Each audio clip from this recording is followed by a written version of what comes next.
Good morning. I'm here today with Alex Heringer and Ginanne from Plan Futures Financial. Excited to talk to them today. We got some interesting questions to focus on regarding disability insurance and retirement debt management. So Jim and Alex, I have a few questions for you. Let's focus on disability insurance first because I think you'll probably have a lot to say in regard to the debt management. So we'll save that for next. But for the disability insurance, I know obviously working with physicians how important it is and have seen where they absolutely need to use it. But that's difficult to explain to somebody just coming out of residency who hasn't made any money yet why it's important. So how important is disability insurance for a physician? I'll get started.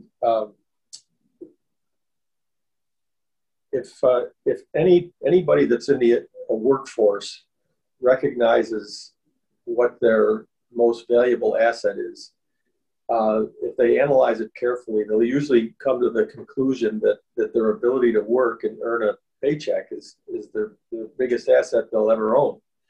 Well, because that's what drives the ship. You know, all the automobiles and homes and schooling and everything else that they're ever going to purchase in their life is all predicated on their ability to earn a paycheck. So I can't think of anything that's more important for somebody to insure. And the doctors and dentists and the professionals that we specialize in working with are particularly vulnerable because they have the ability to command a very high income. Mm-hmm. But at the same time, they have the possibility of getting disabled no differently than anybody else. So the drop of income, the difference in what their income would be if they got disabled and all they had was Social Security, for instance, for disability insurance, and they didn't have any personally owned disability insurance, that drop in income is dramatic. For sure. Where for a person that's making $80,000 a year, the Social Security will provide a bigger percentage of their pay if they get disabled, but it doesn't work that way for high income people. So in other words, it's a type of reverse discrimination where because of the caps that you have on Social Security disability benefits, the percentage of income for a higher paid person is less than it is for a lower paid person. Okay.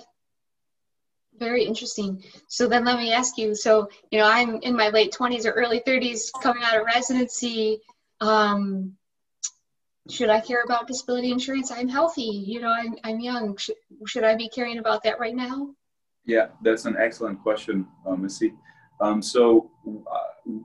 We specialize in working with physicians in our practice, and we like to meet them in a young age, so the perfect time. We even have clients that become clients during medical school.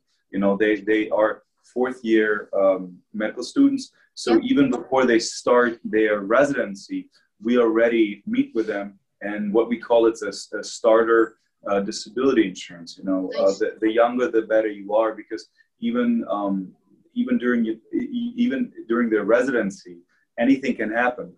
So if you have a client that just became ill, during residency, you might be permanent disabled forever. So you don't know. So you see, the best time to do disability insurance planning is in a very young age. It's the same as life insurance, because it's based on your gender, age, and health, and disability insurance is very gender specific because over a decade now, we've really have built wonderful, strong relationship with medical schools around the country, and we have some disability insurance discounts in force, and just as an example, for females, the discount is almost 45%, wow. Which is huge, Yeah, that's great. Usually disability insurance for females is more expensive than for males because they have the possibility to become disabled quicker, you know. So that's why we like, basically where I'm going with that is it's very important to do planning in a young age, you know. The younger you are, the better off you are, and you can get a discount, you know. Gotcha. So then, Alex, when they first get the disability insurance, it's similar to the life insurance where it's based off of their age, gender, and Yes. health history? Yes, exactly. Okay. Yes, and when Alex refers to a starter plan, what that means is that the amount of disability insurance a person can qualify for is based on their earned income. Okay. And so when a young physician gets into residency, they have better income than they had when they were a student, but certainly not what they're going to expect to earn later on. Sure. So these starter disability plans have a base benefit, but it has a rider built into it that allows them to increase the disability coverage without any questions asked about their medical history after they qualify the first time. Yeah. And that ability to increase the coverage continues all the way to age 60. Wow. And you can imagine how much a person's health can change between the time they get out of medical school and the time they reach age 60. Yeah. And so by taking advantage of one of these starter plans, they can lock up the insurance company's underwriting for the rest of their career virtually. Wow, that's great. That's awesome. Nice. Okay, thank you. So let's switch gears then to the debt side. So, really, these are two really important topics when you're facing graduating from residency, or Alex, as you said, just right in medical school, not even waiting until you're in residency, but actually right in medical school is something you should look at. So debt, I mean, my goodness, these poor individuals have 4 years of undergraduate, then medical school. So it's, big 6-digit debt amounts typically. So, again, they're in late 20s, early 30s. So they are in that age range that they really do need to think about planning for retirement. But, is it possible for them to plan for retirement, having all that debt and now just coming out and making money? The simple answer is yes. Okay. And the reason behind that is the miracle of compounding. That the longer money accumulates, the more it compounds. It's like a snowball rolling down the hill. So student debt is obviously a big issue, but it should not compromise someone's long-term financial planning. Okay. And so they can coexist. And there's certain guidelines, certain basic rules of thumb in the world of financial planning that applies very much to physicians and dentists. And it's called the 85-15 rule.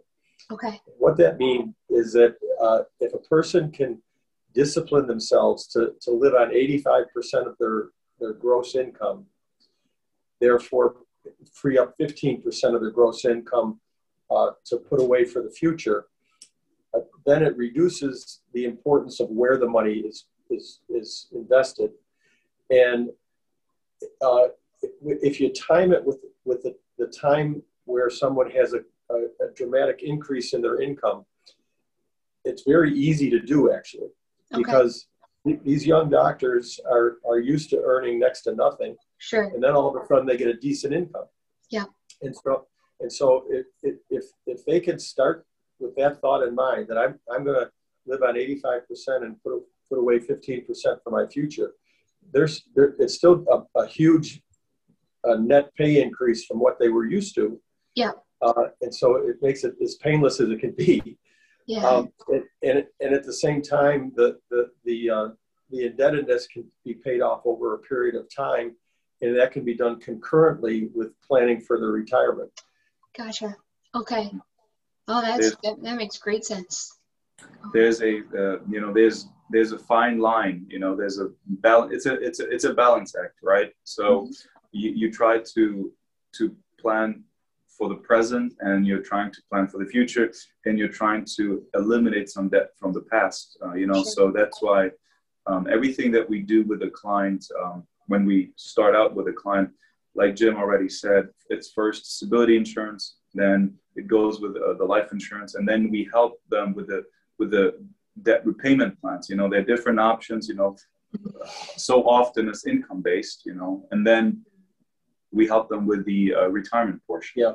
So, you know, conversely, if somebody said, well, I'm going to concentrate on paying down my debt, and it might take them 8, 10, 12 years to do it, and then start planning retirement.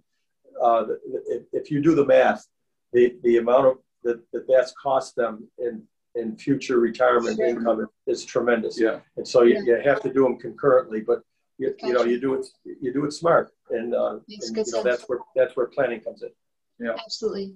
With the retirement planning, and this is probably much more of an elaborated response, and you could tell me that it's really dependent on their situation.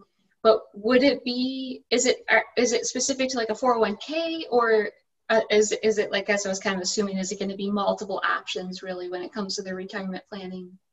Yeah, actually, one of the biggest mistakes that people make is they rely too much on their 401k plan. Gotcha. There's several different ways that people should be approaching the concept of retirement planning and retirement savings. And the reason that it's important to take advantage of the different things is because the biggest enemy, or one of the biggest enemies that a high income person has, is taxes. Sure. Because the progressive nature of our tax laws, the higher your income, the higher your tax bracket. And so without going too deep in this conversation we're having right now, it's important to do tax diversification. Okay. Meaning that you invest in things that are taxed differently. And by doing that, you can actually have a higher spendable value of the same amount of money, because you can use that progressive tax law to your advantage. Gotcha. And as we sometimes say, what we're trying to do is beat the tax man at his own game.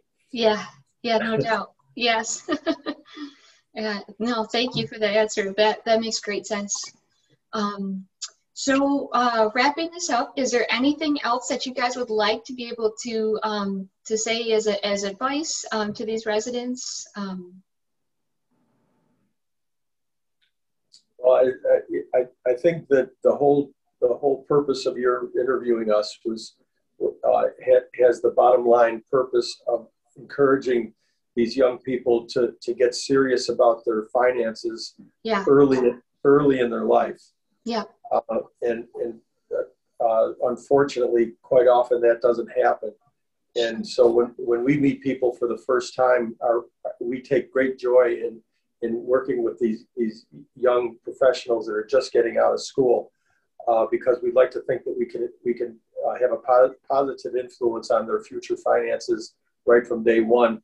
Yeah. As opposed to meeting up with them later on, when quite often, with the best of intentions, they just made some poor decisions. Yeah. And as a result of that, we have to unwind a lot of the things. Yeah. Yeah. It's so much easier to do right from day one. Yeah. Right. One of the things that I would say that I really appreciate with working with you guys, one is you deal heavily in healthcare. So you absolutely understand the industry. So you deal with physicians at all spectrums of where they're at in their career. But you guys are also very knowledgeable about your industry, and you're genuine about what you do. You really want to help your clients. So I would absolutely encourage anybody to get a hold of both of these guys and have a conversation with them today. I will put your contact information in these posts, so interested individuals can contact you directly. But one last question, where's your favorite place to eat in Buffalo? Important question. Oh gosh, there's so many that's a tough question. When it's Italian night, I'd have to say chefs. Oh yeah, good choice. Yeah. Alex? I actually love Duff's chicken wings, you know. Yeah, both those choices I love. Yeah. And Paula donuts. Yes, Paula's, absolutely. You love Paula, I know. Yeah. I do too. Yeah, dessert. You got that dessert, right? Yes, yes. Great. Well, guys, thanks so much for your time. I truly appreciate it. You're welcome. Take care, guys. Okay.